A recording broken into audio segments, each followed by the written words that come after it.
Policia e Tiranës vijon operacionin për kapjen e 39 vjeçarit Sadik Llani, autori vrasjes së 27 vjeçarit Ardian Baloshi. Ngjarja e ndodhur një ditë më parë në Paskuqan. Nga kçyerja e kamerave të sigurisë, hetuesit kanë mundur të gjurmojnë itinerarin e lëvizjes së të dyshuarit drejt zonës së liçenit të Bovillës. Bazuar në këto të dhëna, Forca Speciale Renea kanë zhvilluar mbrëmjen e djeshme kontrolle intensive në rreth 15 objekte, por pa arritur të lokalizojnë 39 vjeçarin.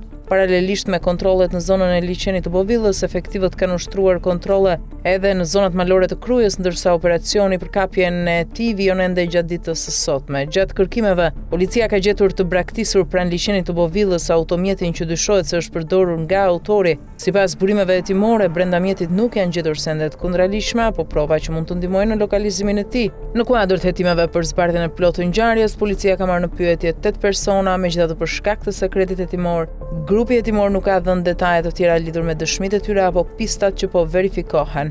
Autoritetet vijojnë kërkimet intensive për arrestimin e 39 vjeçarit, ndërsa hetimet për motivet dhe rrethanat e krimit mbeten ende në zhvillim.